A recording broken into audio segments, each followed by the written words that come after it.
Halo teman-teman, ATLM Indonesia. Nah, kali ini kita membahas tentang tips ya memilih susu yang terbaik atau yang baik asupan proteinnya untuk penderita TB paru.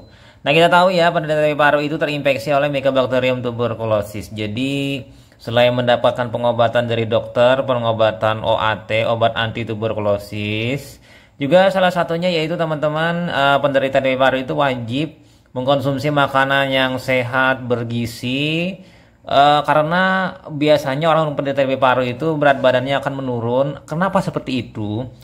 Karena ya teman-teman di sini lendir atau dahak yang dihasilkan dari infeksi TB paru itu merupakan protein yang diambil dari darah ya, dari tubuh untuk menangkal atau membuat perangkap bagi bakteri Mycobacterium tuberculosis. Jadi diperlukan protein yang tinggi. Protein yang siap pakai dan selalu siap untuk digunakan adalah salah satunya adalah protein dalam susu. Walaupun juga teman-teman bisa menggunakan protein dari tahu, tempe, atau dari yang lain. Nah, kali ini kita membahas ya asupan protein dari susu. Jadi tips memilih susu yang baik untuk asupan protein bagi penderita TB paru. Nah, pada TB paru ini ya teman-teman ya kita tahu bahwa perlu sekali ya asupan protein. Jadi penting. Nah, apa saja yang menjadi tips untuk memilih susu bagi penderita TB paru atau tuberkulosis? Yang pertama ya, pilih susu yang dipasteurisasi. Nah, ini contohnya pada yang kita lihat di sini, ini adalah susu-susu yang dipasteurisasi. Artinya susu yang dipasteurisasi ini adalah sebenarnya bukan susu mentah ya, tapi susu yang diambil langsung lalu disterilkan ya dengan bakteri yang ada di dalamnya itu dengan melakukan teknik pemanasan lalu dengan durasi tertentu lalu kemudian bakterinya mati. Nah, spora tadi berubah menjadi bakteri lagi, ya kan, yang tersisa lalu dimatikan lagi dengan suhu. Nah, di sini adalah biasanya menggunakan teknik UHT, ultra high temperature. Nah, di sini UHT ini lebih baik ya ketimbang pasteurisasi. Jadi makanya saat ini paling banyak susu jenis UHT yang digunakan. Nah, yang kedua lagi yang penting adalah sesuaikan dengan kesehatan penderita TB ya. Jadi kita tahu bahwa di sini susu itu sangat baik untuk penderita TB paru ya, sesuai dengan kondisi tubuhnya. Jadi perlu asupannya, tapi pasti dilihat dulu apakah penderitanya itu mengalami hipertensi, alergi susu. Jadi kita harus menggantinya susu produk sapi ini menjadi dengan susu produk lain, misalnya menggunakan susu kedelai boleh saja. Jadi cari juga yang rendah lemak bagi orang yang mengalami hipertensi. Nah, di sini juga ya penderita TB paru yang menghamil itu lebih baik mau memilih susunya yang formula untuk ibu hamil. Karena itu kaya dengan asam folat ya, zat besi, mineral yang dibutuhkan untuk pembentukan hemoglobin dan zat-zat lainnya. Nah, yang ketiga pastinya lihat kategori usianya. Selain memperhatikan proses pengemasannya, penting di sini usia ya, karena di sini TB paru itu berbeda-beda. Ada yang menyerang bayi, ada yang menyerang lansia, ada yang menyerang usia produktif. Jadi di sini ada sasarannya ya. Nah, ada menggunakan susu yang untuk formulasi bayi. Satu ya untuk usia bayi atau pada usia anak-anak misalnya. Susu Dankau, atau pada usia lansia misalnya itu menggunakan susu khusus ya untuk lansia yang high protein, misalnya menggunakan Anlen atau menggunakan Produgen misalnya ya. Jadi pastinya di sini sesuaikan susu yang digunakan. Kemudian yang keempat lagi di sini pastinya ya teman-teman, bila ragu konsultasikan ke dokter atau ahli gizi memilih susu yang tepat untuk asupan gizi pada penderita TB paru. Nah, di sini di dalam susu ini yang kita inginkan adalah protein ya. Lalu kita bandingkan protein mana yang paling tinggi dari antara 3 buah produk susu berikut ini ya. Saya cari dulu ya teman-teman posisi informasi formulanya ya. Nah, ini ya teman-teman, jadi ada 3. Nah, kita lihat dulu. Kita zoom ya biar lebih dekat. Nah, Kita mulai ya dengan Frisian Plaque. Frisian Plaque ini berapa kadar proteinnya? 7 gram ya, 7 gram persajiannya di sini atau 11%. Sementara yang temannya yang satunya inilah Ultra Milk. Ultra Milk ini adalah 6 gram. Jadi 6 gram ya. Nah, 6 gram, sementara yang ini 7 gram. Bagaimana dengan susu Bir Brand? Bir Brand ini ternyata 6 gram. Jadi kalau di sini kita lihat yang mana yang paling tertinggi? Yang paling tertinggi adalah yang tengah.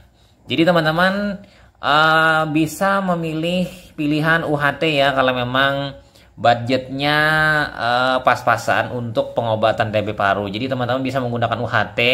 Tapi kalau budgetnya banyak boleh menggunakan susu jenis Bir Brand. Karena Bir Brand ini dipercaya lebih alami dan lebih berkhasiat kata sebagian orang.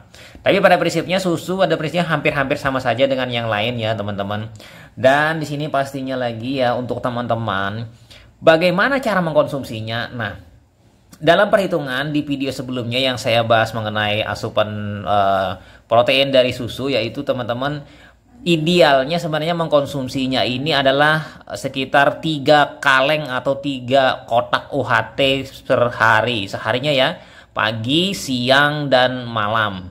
Atau sebenarnya bagus lagi 4 kotak ya, atau 4 kaleng dengan rincian pagi, siang, sore, dan menjelang tidur pada malam hari jam 10 malam. Itu akan lebih cepat menaikkan berat badan teman-teman yang mengalami infeksi TB paru ya. Jadi seiring dengan pengobatan nanti akan perlahan-lahan berat badan akan naik mungkin sekitar kisarannya 5 kg hingga sampai dengan 10 kg apabila teman-teman mengkonsumsinya susu secara rutin. Ya, di samping itu juga teman-teman harus juga mengkonsumsi makanan yang berprotein tinggi. Apa saja ya? Kedelai, jelas. Produk-produk kedelai seperti tahu, tempe ya, itu adalah proteinnya sangat tinggi. Jadi sambil teman-teman mengkonsumsi ini, misalnya teman-teman tidak sanggup ya membeli produk ini misalnya. Jadi teman-teman bisa mengkonsumsinya 1 kotak sehari atau 1 kaleng sehari ya, Bir Brand atau yang lain dari Frisian Plaque atau dari Ultra Milk. Dan alangkah baiknya teman-teman beli yang jenisnya full cream ya, ketimbang yang merek yang rasa yang lain misalnya strawberry atau rasa coklat ya. Kalau coklat itu tercampur dengan coklat sehingga kadarnya lebih rendah. Jadi pakai yang ini. Kemudian pastinya lagi ya teman-teman di sini konsumsi ini 1 kotak sehari selama 30 hari misalnya berapa biayanya? Anggap 1 kotaknya itu sekitar 5.000, berarti 5.000 kali 30. Nah, itulah biaya yang dikeluarkan. Kalau untuk yang ini kan lebih murah ini yang UHT ketimbang Bir Brand yang harganya 10.000 atau 2 kali lipat harga dari yang biasa. Jadi di sini teman-teman tinggal memilih mana yang kira-kira teman pakai atau pilih. Masalah protein tadi sudah kita bahas. Dan lagi apabila ini hanya cuma 1 kotak saja, berarti teman-teman harus mengkonsumsi tempe tahu itu sebanyak 3 kali sehari. Pagi, siang, dan malam, dan tidak boleh terputus. Karena asupannya itu sebagai pembantu dari asupan dari protein dari susu. Mungkin saja teman-teman bisa mendapatnya juga dari daging, misalnya daging ayam atau daging sapi atau dari produk telur ya. Itu juga bagus. Jadi kombinasikanlah yang mengandung protein yang tinggi. Dan untuk mengkonsumsinya teman-teman harus memperhatikan juga ya, pastinya lagi alergi susu atau tidak ya, pasti atau mengalami kesulitan mencerna laktosa, jadi mencret ya, itu perhatikan juga, jangan sampai gara-gara itu teman-teman akhirnya tidak bisa mengkonsumsi susu. Bila tidak bisa berarti ganti dengan susu kedelai.